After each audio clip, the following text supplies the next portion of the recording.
Shalom Bapak Ibu dan saudara-saudara kekasih dalam nama Tuhan kita, Tuhan Yesus Kristus. Dan selamat Hari Paskah. Selamat bertemu kembali di YouTube saya, Pendeta Rudolf H. Pasaribu Channel. Dengan dan lewat channel ini saya komit untuk senantiasa menyebarkan pengajaran firman Tuhan. Karena saya percaya berlandaskan Yesaya pasal 55 ayat 11 bahwa firman Tuhan yang saya dan Bapak Ibu, saudara-saudara semuanya juga ikut sebar lewat apapun, termasuk lewat video ini, tidak akan kembali dengan sia-sia, tetapi akan bekerja sendiri lewat kuasa dan berkat urapan Roh Kudus.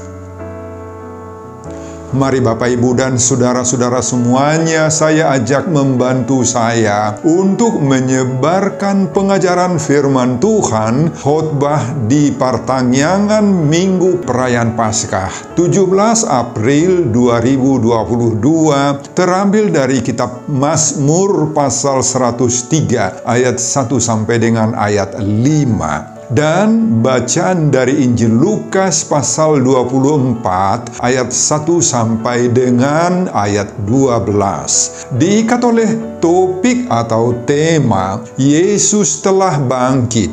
Dalam bahasa Batak Toba dituliskan Nunga hehe Jesusi.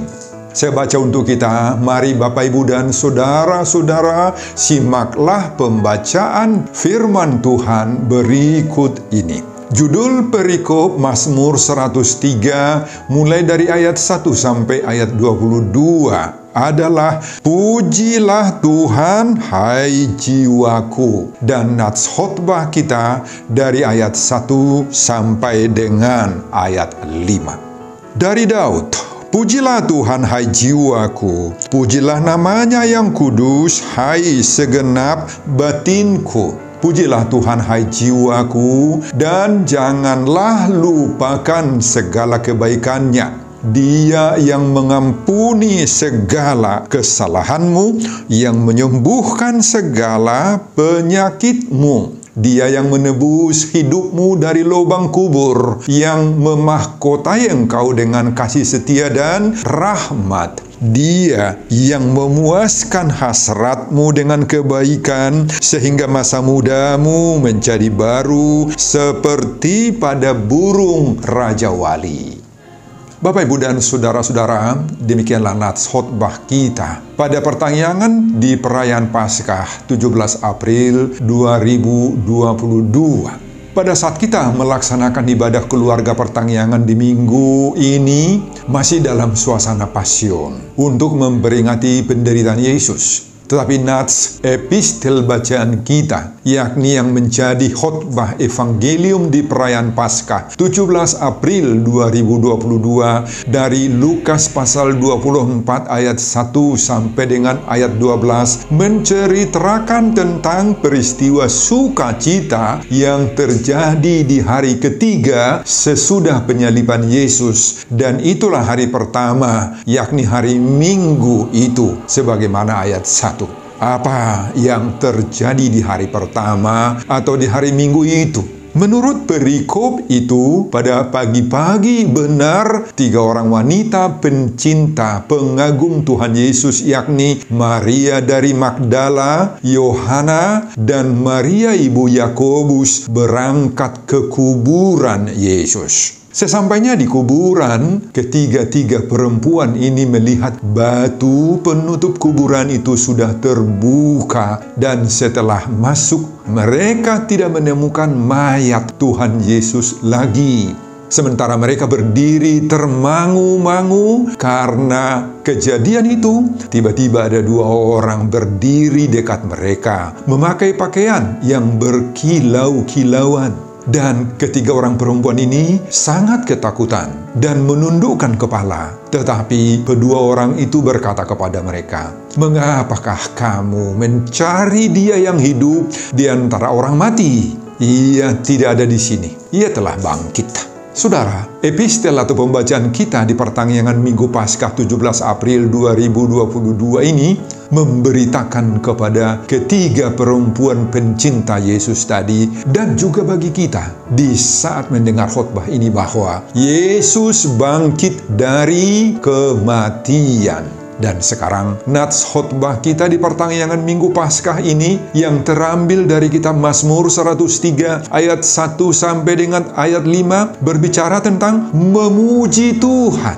Nah, apa hubungan peristiwa kebangkitan Yesus dalam Lukas pasal 24 ayat 1 sampai ayat 12 tersebut dengan Mazmur 103 ayat 1 sampai 5 khotbah kita di pertangyangan ini? Saudara, Mazmur 103 ini merupakan buah, hasil, dan dampak pengaruh dari peristiwa maha besar, yakni kebangkitan Yesus. Kebangkitan Yesus mendorong kita untuk mari memuji Tuhan dengan segenap hati, jiwa, dan dengan segenap batin kita. Pada ayat 1, khotbah ini mengingatkan dan mendorong kita agar kita tidak pernah melupakan segala kebaikan-kebaikan Allah. Ayat 2. Selanjutnya, lewat Mazmur 103 ini kita diingatkan bahwa di dalam kebangkitan Yesus dari kematian itu, maka ada beberapa hadiah berkat-berkat yang sangat mahal bagi kita. Yakni, hadiah pertama, oleh kematian dan kebangkitan Yesus itu, Dia mengampuni segala kesalahan kita dan menyembuhkan segala penyakit kita. Ayat 3. Hadiah yang kedua, lewat kematian dan kebangkitan Yesus itu, maka Dia telah menebus hidup kita dari lubang-lubang kubur dan memahkotai kita dengan kasih, setia, dan rahmat. Ayat 4. Hadiah yang ketiga, Tuhan yang mati dan bangkit dari kematian itulah yang memuaskan hasrat kita dengan kebaikan. Dalam bahasa Ibrani, top, berkat, blessing. Sehingga masa muda kita menjadi baru terus. Seperti pada burung Raja Wali disebutkan di situ. Saudara, itulah isi keseluruhan khotbah kita di pertangyangan Minggu Kebangkitan Yesus Paskah 17 April 2022 yang berbicara tentang memuji dan memuliakan Tuhan sebagai buah kebangkitan Yesus. Dihubungkan dengan topik minggu, Yesus telah bangkit. Nunga hehe Yesusi. Apa pengajaran dari khotbah ini bagi kita saat ini? Saudara, kebangkitan Yesus itu mendorong kita senantiasa, pertama, memuji Tuhan dalam segala hal. Saudara, Yohanes Calvin, seorang reformator berasal dari Perancis yang sejaman dengan Martin Luther, pernah mengatakan bahwa dunia ini merupakan suatu Theatron Gloriae Dei. Apa artinya Theatron Gloriae Dei? Bahwa dunia ini adalah panggung raksasa untuk kemuliaan kebesaran Tuhan.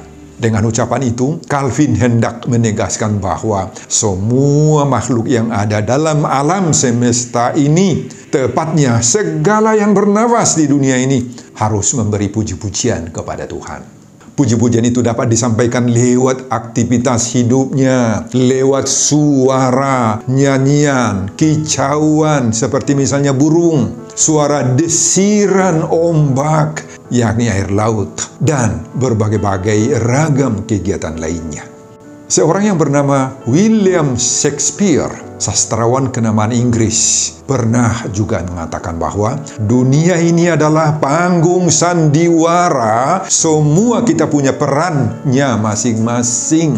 Saudara, ucapan William Shakespeare ini pada awalnya sangat-sangat indah, bagus, dan dikehendaki orang. Karena mau menggambarkan bahwa setiap insan atau setiap makhluk harus punya peranan, harus berbuat berlaku sesuai dengan bakatnya, talentanya, pemberian Allah baginya.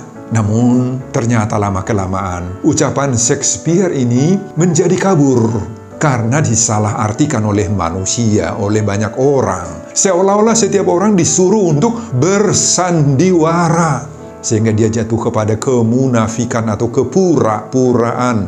Hidup ini dianggap menjadi penuh sandiwara. Saudara, padahal sebenarnya ucapan William Shakespeare ini hampir sama dengan ucapan Johannes Calvin tadi, di mana dunia ini merupakan panggung raksasa untuk melaksanakan kemuliaan Allah, oratorium untuk the glory of God. Semua yang bernapas, yang bergerak, namanggulmit di tengah-tengah dunia ini berperan sebagai aktornya atau aktrisnya untuk memberi pujian bagi Tuhan. Ketika matahari terbit, maka burung-burung, mulai dari burung kecil, sudah bernyanyi menyambut sang surya. Itulah cara dia memuji, memuliakan Tuhan pencipta dirinya. Di saat burung kecil itu minum, meneguk air, maka apa yang dilakukan oleh burung itu, Bapak Ibu? Burung tersebut langsung menengadahkan kepalanya ke atas dan kemudian seraya berputar-putar untuk mengucapkan syukurnya kepada Tuhan penciptanya. Planet-planet di angkasa juga mengeluarkan sinarnya di malam hari, mengusir kegelapan. Sinar-sinar itulah yang menjadi syukur dan pujiannya kepada Tuhan pencipta dirinya. Ketika nyiur kelapa melambai-lambai di tepi laut saat dihembus oleh angin, maka saat itulah dia sedang mengeluarkan pujian kepada Tuhan yang menjadikan dirinya. Saudara, inilah panggung raksasa dunia yang memberikan kemuliaan, kebesaran, dan pujian kepada Tuhan. Inilah yang disebut Johannes Calvin tadi, Theatron Gloriae Dei. Atau sebagaimana ucapan William Shakespeare, dunia ini adalah panggung sandiwara. Nadanya positif. Saudara, sedangkan alam semesta mulai dari makhluk terkecil hingga yang besar diberi Tuhan kemampuan, talenta untuk kesanggupan untuk memuji, memuliakan, dan membesarkan nama Tuhan. Apalagi manusia. Kita yang diciptakan oleh Tuhan, makhluk yang tertinggi harkatnya, derajatnya, dan martabatnya di antara semua makhluk-makhluk lain toh. Manusia yang diberi oleh Tuhan memiliki otak, pikiran, akal budi, memiliki berbagai-bagai daya. Ada daya khayal, daya imajinasi ada, daya cipta ada, daya fantastik yang hebat ada. Saudara, inilah yang diingatkan oleh pemazmur di sini pada pasal 103 ini. Sehingga dia mengatakan, pujilah Tuhan hai jiwaku, pujilah namanya yang kudus. Saudara, bagaimana kita memuji Tuhan? Tentu ada banyak cara untuk memuji dan memuliakan, membesarkan nama Tuhan dalam hidup kita.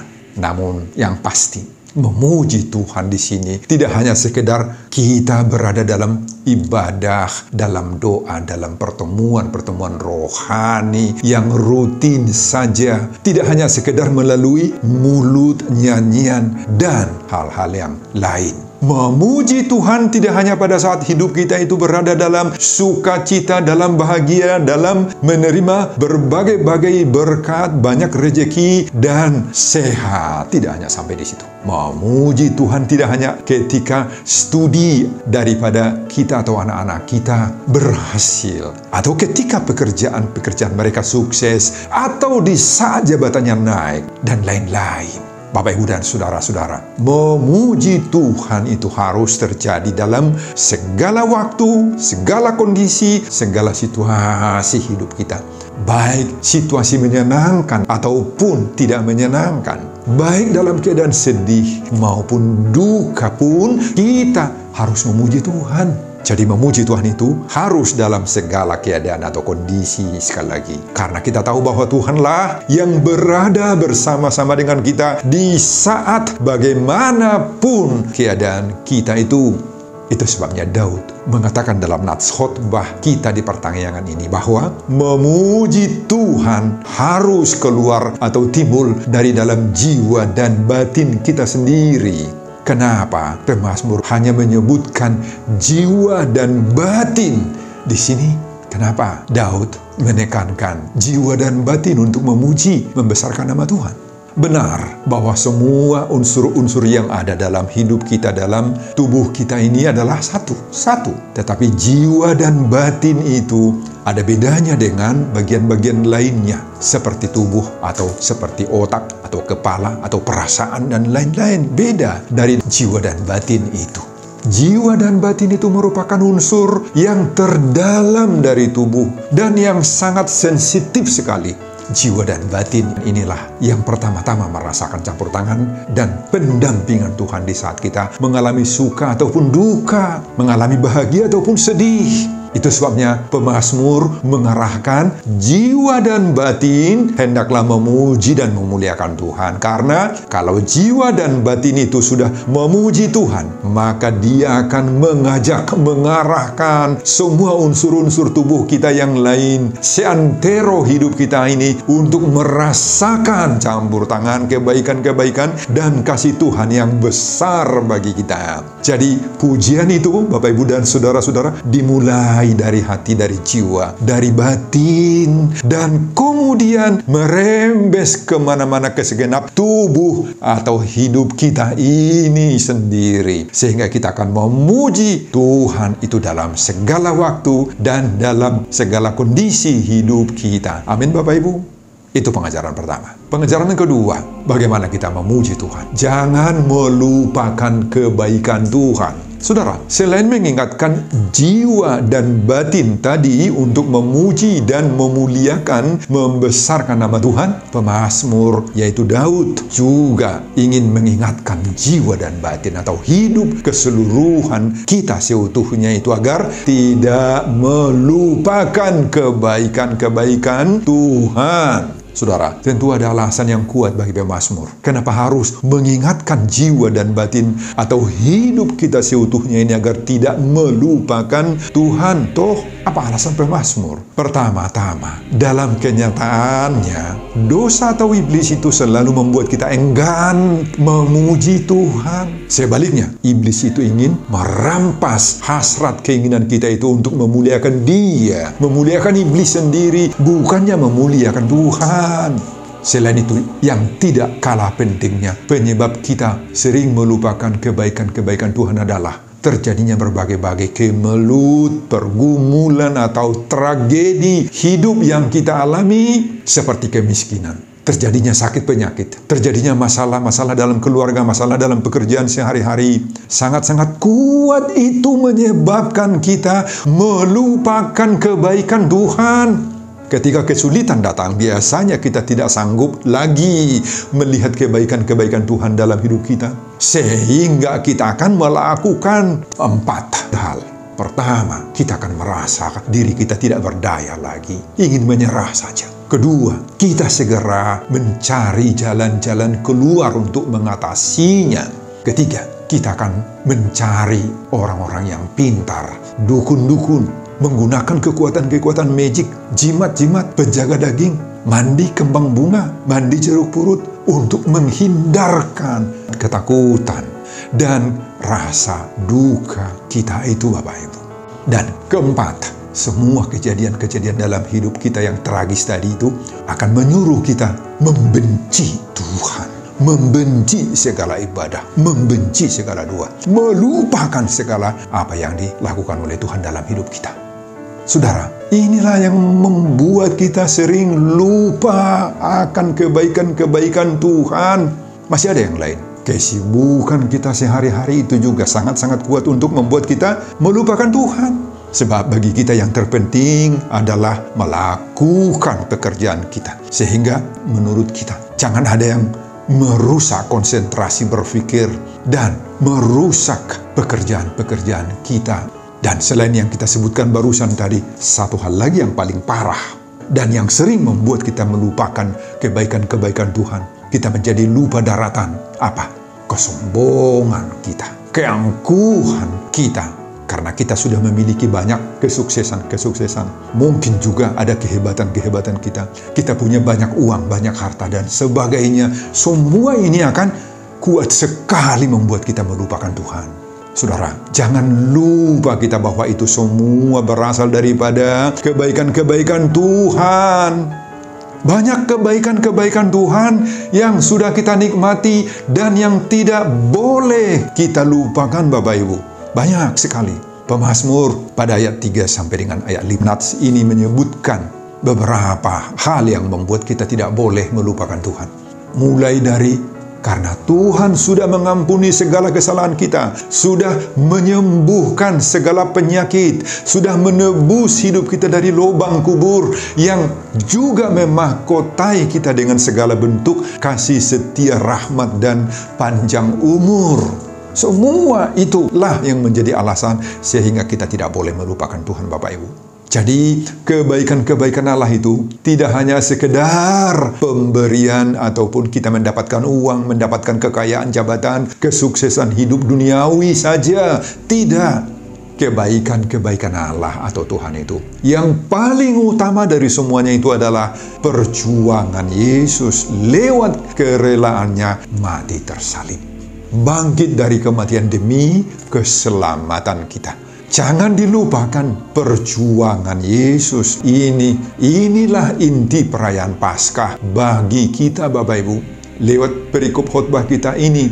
Dan di saat kita merayakan mulai dari Jumat Agung, Paskah kebangkitan Yesus, maka kita didorong untuk mensyukuri, berterima kasih. Maka muliatehon setiap berkat-berkat Allah yang sudah kita nikmati. Mulai dari yang terkecil sekali hingga yang paling besar, yang paling hebat dalam diri kita. Mari kita setiap saat menghitung-hitung berkat-berkat kebaikan Tuhan dalam hidup kita, mulai daripada adanya kesehatan, adanya panjang umur. Tuhan memberi keberhasilan baik dalam diri kita maupun anak-anak kita, cucu-cucu kita yang masih bisa kita saksikan. Hingga berbagai-bagai campur tangan Tuhan dalam merealisasikan rencana-rencana, program-program hidup kita. Ini semua kebaikan Tuhan Bapak Ibu. Makanya mari kita saksikan itu semuanya. Tahati dakon mai, tapa jojor mai. Semua perbuatan-perbuatan agung daripada Tuhan Allah itu yang ada dalam hidup kita untuk kemuliaan kebesaran nama Tuhan. Dan sekali lagi, bukan untuk kesombongan diri kita. Amin Bapak Ibu. Amin. Pengajaran yang ketiga. Kebaikan Tuhan membuat kita terus muda seperti burung Raja Wali. Saudara, pada ayat 5 dituliskan, Dia yang memuaskan hasratmu dengan kebaikan, sehingga masa mudamu menjadi baru seperti pada burung Raja Wali. Saudara, burung Raja Wali banyak sekali disebutkan dalam Perjanjian Lama. Dan hampir semua sebutan-sebutan tentang burung Raja Wali ini menggambarkan kekhususan burung Raja Wali ini. Seperti misalnya, burung Raja Wali memiliki kekuatan terbang yang tinggi. Burung Raja Wali memiliki keperkasaan menyelamatkan anaknya ketika berlatih terbang. Burung Raja Wali memiliki kemampuan kembali muda setelah dia mencabuti bulu yang tua dari tubuhnya, sehingga dia kelihatan terus muda. Memang dia bisa bertahan hidup hingga puluhan tahun. Saudara, demikian juga pemazmur menggambarkan kuasa Tuhan yang mampu membuat sukacita, damai, sejahtera, dan berbagai-bagai kebaikan lainnya dalam hidupnya, dalam hidup kita. Sehingga semuanya itu bisa menjadi vaksin booster yang disuntikkan oleh Allah kepada orang percaya, kepada kita, sehingga kita bisa merasa muda, tanda kutip muda kembali seperti burung Raja Wali. Meski kita menghadapi bermacam-macam kesulitan, pergumulan, ada duka dan air mata yang mendalam, tetapi suntikan kekuatan vaksin booster rohani yang datang dari Tuhan itu membuat kita semakin teguh, semakin tangguh, semakin kuat, kokoh, dan bersemangat seperti orang muda terus. Setiap kali kita mendapatkan suntikan kekuatan rohani dari Tuhan, maka hidup kita setiap kali diperbaharui, dibuat menjadi muda berulang-ulang kali oleh Tuhan seperti burung Raja Wali itu. Sehingga kita bisa seperti yang dikatakan oleh Yesaya 40 ayat 31. Tetapi orang-orang yang menanti-nantikan Tuhan mendapat kekuatan baru. Mereka seumpama Raja Wali yang naik terbang dengan kekuatan sayapnya. Mereka berlari dan tidak menjadi lesu. Mereka berjalan dan tidak menjadi lelah.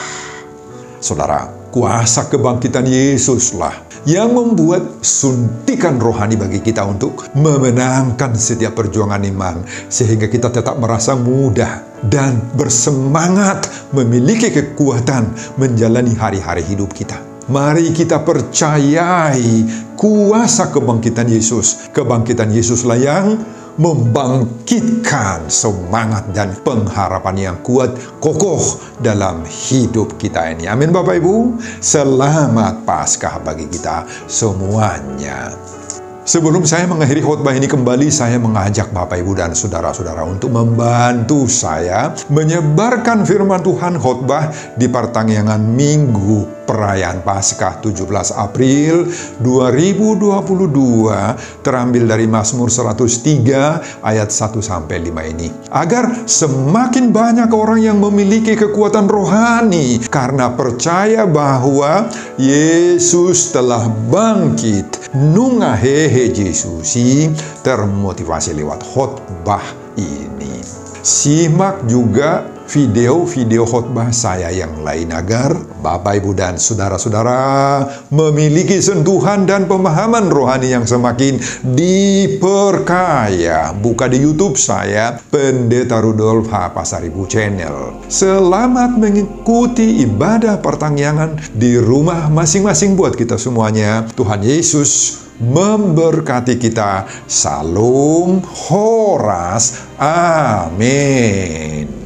Bapak, terima kasih untuk firman, untuk khotbah bagi kami di pertengahan Minggu Paskah ini. Terpujilah nama-Mu Tuhan yang memberikan firman ini bagi kami. Berkatilah setiap pendengar khotbah ini. Biarlah khotbah ini menjadi pengajaran yang baik, yang sangat-sangat berguna bagi kami. Berkati juga hamba-Mu dalam persiapan-persiapan khotbah berikutnya. Dan untuk semuanya itu, saya peruntukkan demi kemuliaan kebesaran nama Tuhan. Di dalam nama Yesus Kristus, saya berdoa dan mengucap syukur. Amin.